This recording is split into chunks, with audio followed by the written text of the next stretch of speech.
કોટંદરના 16 જેટલા વિસ્તારમાં ઝાડા ઉલટીના કેસો વધતા હવે આરોગ્ય વિભાગ સાથે પાલિકાના સેનેટરી વિભાગની ટીમો પણ કામે લાગી છે। પાલનપુરમાં પહેલા નિયમિત સફાઈ અને દૂષિત પાણીની રજૂઆતોને ધ્યાને ન લેવાઈ અને હવે કોલેરાથી 150 લોકોને અસર થઈ છે અને 4 લોકોના મોત થયા બાદ ફરી એકવાર સ્થાનિક તંત્રએ પોતાની બુદ્ધિનું પ્રદર્શન કર્યું હોય તેમ ઘોડા છૂટ્યા બાદ તબેલાને તાળા મારવા માટે ટીમો ઉતારી હોય તેમ તાબડતોડ કામે લાગી હતી।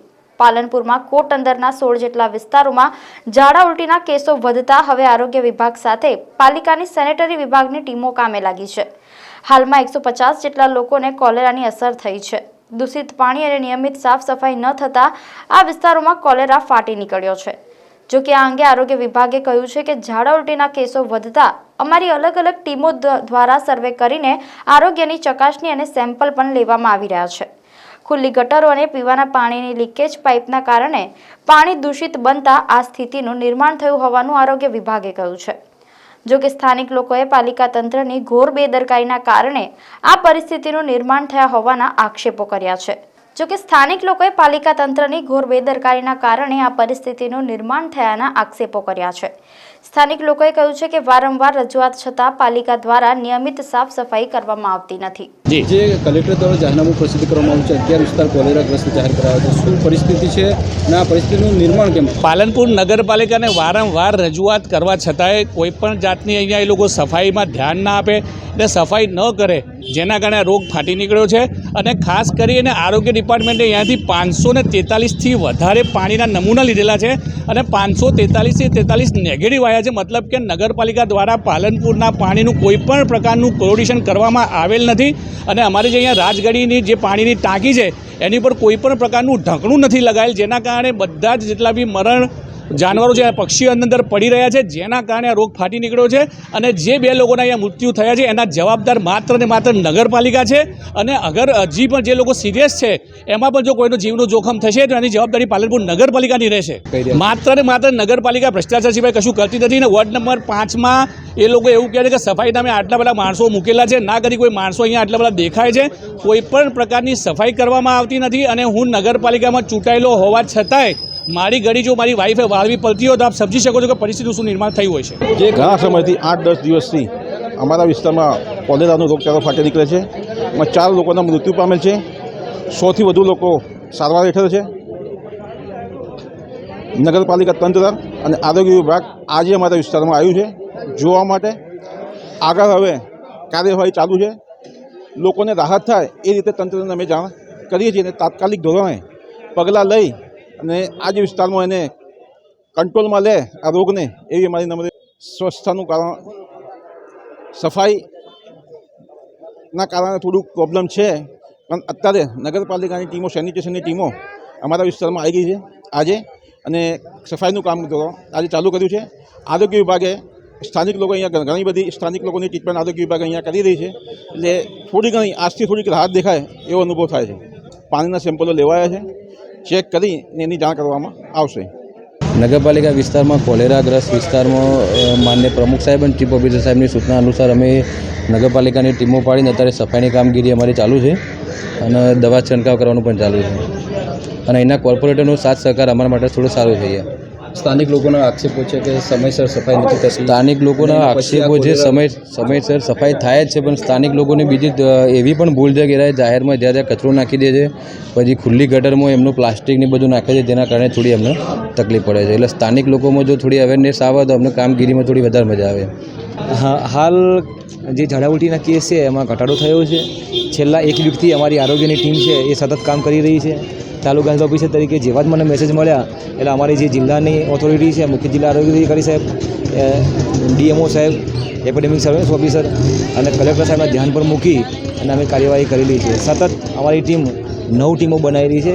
એમપીજેસ મિત્રો જે રોલમાંથી બોલાય ડેપ્યુટ કર્યા છે, 9 એમપીજેસ જોડે એમની નીચે પણ એમપીડબલ્યુ 2 મૂકી, આશાબેન મૂકી અને એક ટીમને 100 એરિયા 100 ઘરનો, એટલે શાંતિથી ક્વોલિટીવાળું કામ કરી શકે। કયા ઘરમાં કેટલા ઝાડાના કેસ છે, કોને ઉલટી છે, કેવું પાણી પીવું, કેવો ખોરાક ખાવો, કેવો પ્રવાહી પીવું, દરેક બાબતનું આઈસી કરી અને અફેક્ટેડ હોય કે તકલીફ હોય તો એવા કેસો શોધી અને એના સ્તર પર સારવાર આપે છે। જરૂર લાગે તો 9 જે ફળિયા છે આ વોર્ડ નંબર 6 એમાં અમારા ડૉક્ટર્સ બેસાડ્યા છે મેં, અને એ એમબીબીએસ ડૉક્ટરોને ત્યાં જાય અને એ 6 ડૉક્ટરો એમના સ્થળ પર ડોક્સીસાઇક્લિનની જે સારવાર છે કોલેરાની અંદર એ અક્ષી સારવાર અમે આપીએ છીએ અને એનાથી હાલ નિયંત્રણમાં છે. 9 જેટલા લીકેજીસને એ મળેલું છે. એના માટે પણ અમે ચીફ ઓફિસર સાહેબનું ધ્યાન દોર્યું છે અને ક્લોરિનેશન બાબતે પણ અમે પત્ર વ્યવહાર કરેલો છે. હાલ અમારી ટીમો જે કામગીરી કરે છે તો એની અંદર આજથી તો ક્લોરિનેશન ચાલુ થઈ ગયું છે. આશા રાખીએ છીએ કે ક્લોરિનમાં આવું પાણી એના લીકેજીસ કંટ્રોલમાં આવશે તો આ રોગચાળો પણ કંટ્રોલમાં આવી જશે. સર, જે 11 વિસ્તાર જાહેર કર્યા છે એમાં કેવા લોકોને અપીલ કરીશું, કેવા પ્રકારની એમને સાવચેતી રાખવી? જી, એમને અમારી જે એમપી અમે એક મેસેજ બનાવ્યો છે અને એના કોર્પોરેટર છે કોર્પોરેટરને પણ એ મેસેજ અમે મોકલ્યો છે. અમારા જે તાલુકાના 9 એમપીસીએસ છે, 10 એમપીસીએસ મિત્રો, એમને પણ અમે આ રૂબરૂ સમજાવ્યું છે અને મેસેજ પણ આપ્યા છે. એની અંદર ખાસ 5F એટલે એમાં ફ્લુઇડ, તો કે પાણી લિક્વિડ કેવું પીવું, પ્રવાહી બહારનું એટલે ઘરનું, બહારનું તો ટાળવાનું જ છે, ઘરનું પીવું તો ઘરનું પણ ક્લોરીનની ટીકડી અમારા માણસો જે ઘરે ઘરે જાય છે અને આપે છે એ જ પાણી પીવાનું છે. અલ્ટરનેટિવ વ્યવસ્થાની અંદર ઉકાળેલું પાણી ઉકળતું હોય 5 મિનિટ સુધી ઉકળે અને એ પાણીને આપણે ઠારી દઈને પીએ તો કોઈ પણ આપણને એ પાણી પીવાથી રોગચાળો થવાનો નથી. બીજા નંબરની અંદર કે લીંબુ શરબત બી પીવું છે તો લીંબુ શરબત વાળું પાણી પણ સાદું નહીં પી શકાય. એ પણ મેં જે વાત કરી કે ક્લોરીનવાળું પાણી છે એમાં જ લીંબુ શરબત બનાવીને આપણે પી શકીએ. બીજા નંબરમાં ફૂડ, તો ફૂડ આપણે તાજું ખાવું છે, ગરમ ખાવું છે અને ઢાંકેલું ખાવું છે. બહારનો કોઈ ખોરાક હાલના સમયગાળામાં આપણે ખાવાનો નથી. બહારનો ખોરાક સ્ટ્રિક્ટલી પ્રોહિબિટેડ છે. એટલે તાજો ગરમ ઘરનો ખોરાક આપણે ખાવાનો થાય છે. ત્રીજા નંબરની અંદર ફિંગર, તો ફિંગર એટલે આપણે હાથ સ્વચ્છ રાખવા પડે. બધા રોગોનું ઘર કહીએ તો આપણે હાથ છે. એટલે અમારી ટીમ છે એ દરેક વ્યક્તિને કહે છે કે જમતા બેસતા પહેલાં આપણે હાથ ધોવાના છે અને સંડાસ એટલે કુદરતી આજે તે આવ્યા પછી સંડાસ ધોવાના છે. એટલે આ જીવાણુનું ટ્રાન્સમિશન છે એ આપણે અટકાવી શકીએ.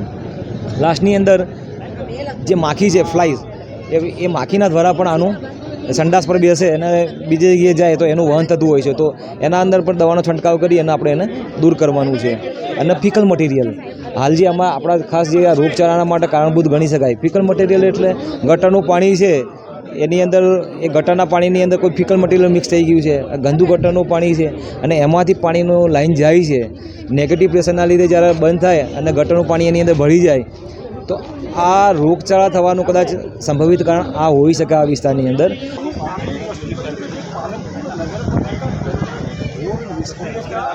ઘણા સમયથી પાલનપુર નગરપાલિકા આ વિસ્તારને પાલનપુર નગરપાલિકાનું ગણતું જ નથી. અહીંયા કોઈ સફાઈ કરવા માટે આવતું નથી. જાણે ઓરમાયું વર્તન દાખવ્યું હોય એ રીતની પરિસ્થિતિ છે. માત્ર ને માત્ર નગરપાલિકાના ઘોર નિષ્ક્રિયતાના કારણે આ પરિસ્થિતિ નિર્માણ થઈ છે. અત્યારે તમે જોઈ રહ્યા છો કે આજે અત્યારે આરોગ્યની જે ટીમો દેખાય છે, આરોગ્યની ટીમો છેલ્લા અઠવાડિયાથી સતત કાર્યરત થતી હોય તો નગરપાલિકા તંત્રને કયો ગ્રહ નડે છે? કારણ કે નગરપાલિકા તંત્રના અહીંયા જે સ્થાનિક નગરસેવકો છે એમનું પણ ચાલતું નથી, એવા ઘણા આક્ષેપો અહીંયા કરવામાં આવ્યા છે. પણ કહેવાનો મતલબ કે નગરપાલિકા તંત્ર ખરેખર આ જે પરિસ્થિતિ નિર્માણ થઈ છે તેનો સીધે સીધો દોષી નગરપાલિકા તંત્ર છે. નગરપાલિકા ઘણા વર્ષોથી સફાઈ નથી કરી. ઘણા એવા કેસો તમને દેખાડું કે ઘણા કનેક્શનો એક રીતના જોઈન્ટ કરી દીધા છે ભૂગર્ભના, જે ગેરકાયદેસર કનેક્શનો કરે છે. એ ઘણી જગ્યાએ પીવાના પાણીના અંદર મળી જતા હોય છે અને એ દૂષિત પાણી બને છે અને એના કારણે આ રોગ થાય છે. છેલ્લા અઠવાડિયાથી અને 3 તારીખે પણ મેં રજૂઆતો કરી હતી આ બાબતે, પણ કોઈ જાતનું પેટનું પાણી એમનું હલતું નથી. એના કારણે આ નિર્માણ થયું છે. રાણીબાગનું ટાંકું આપ જોઈ લો. રાણીબાગના ટાંકાના અંદર છેલ્લા ઘણા સમયથી લાખો રૂપિયાની ગ્રાન્ટો આવે છે એ ટાંકું બંધ કરવા માટે. આજ સુધી એ ટાંકું બંધ કરવામાં નથી આવ્યું. 14 થી 15 પક્ષીઓ અંદર મરેલા પડેલા હોય છે. જ્યારે 10-12 દિવસ સુધી તમારા ઘરમાં પાણી આવતું હોય અને પાણી સ્લો થઈ જાય, તમે જ્યારે મોટર ખોલો છો તો અંદર માંસના ટુકડા હોય છે, પીંછા હોય છે અને ખરેખર જ્યાં નિર્માણ જે થયું છે એ નગરપાલિકાની ઘોર નિષ્ક્રિયતાને કારણે આરોગ્યની વિભાગની ટીમ આટલી બધી સતત કાર્યરત થઈ શકતી હોય એક અઠવાડિયાથી તો નગરપાલિકાનું તો કામ છે. નગરપાલિકાના કારણે આ જે દશા થઈ છે એટલે ખરેખર બનાસકાંઠા જિલ્લા કલેક્ટરશ્રી આ બાબતે ગંભીરતા દાખવે અને જે રીતના જે કાર્યો થઈ રહ્યા છે એમાં નગરપાલિકા સામે લાલ આંખ કરવાની જરૂર છે. નહીંતર સુરતના પ્લેગની જેમ પાલનપુર પણ આ મોટા ભરણામાં આવી જાય એવી પરિસ્થિતિ.